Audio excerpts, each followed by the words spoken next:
Assalamualaikum warahmatullahi wabarakatuh. Kembali lagi di channel Kang Ibtida. Kali ini Mimin akan membahas Syekh Asnawi Caringin Pandeglang, Banten.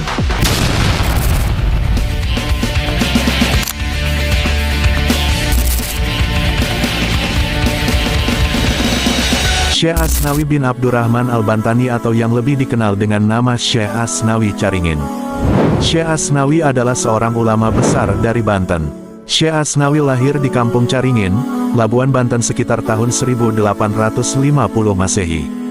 Di tengah keluarga yang religius, sang ayah, Syekh Abdurrahman bin Syekh Afifuddin, dan ibunya Nyi Mustajab binti Ki Amba bin Syekh Cinding bin Syekh Abdurrahman Ciliwulung bin Syekh Hasan atau Raden Kenyep Ki Renyep bin Waliuddin atau Pangeran Jaga Lautan berasal dari keluarga yang kental beragama Islam.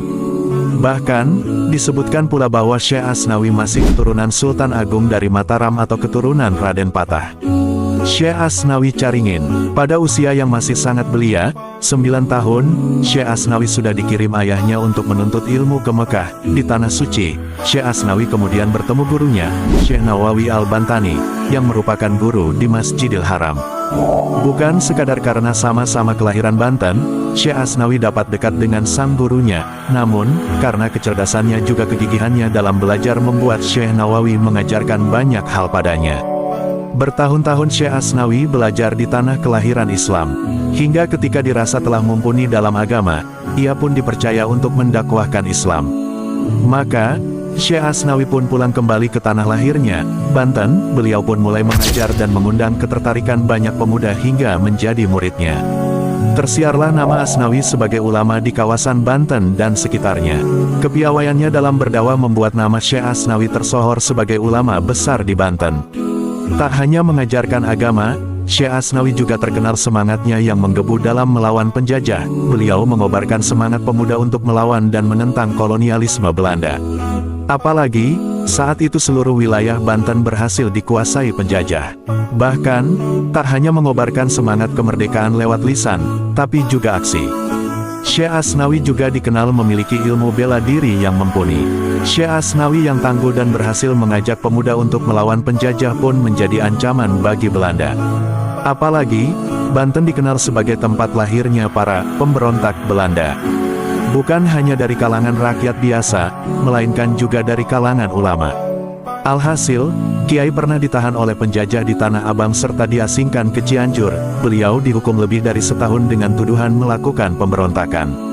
Namun, selama ditahan dan diasingkan, Kiai tetap aktif menyampaikan dakwah Islam. Beliau mengajarkan syariat Islam kepada masyarakat sekitar dimanapun beliau berada.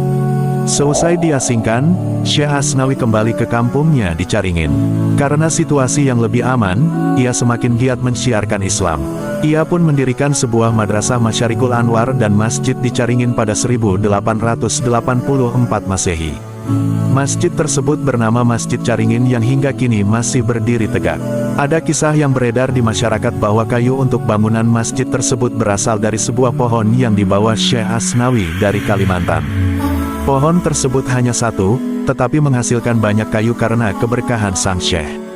Beberapa sumber menyebutkan, pembangunan Masjid Caringin oleh Syekh juga ditujukan untuk membangun kembali peradaban masyarakat yang hancur akibat letusan Gunung Krakatau pada 1883 Masehi.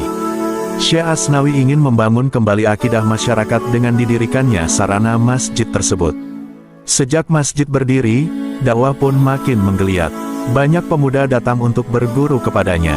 Syekh Asnawi pun menghabiskan usianya untuk pengajaran agama dari tempat kelahirannya, yaitu Caringin Pandeglang, Banten.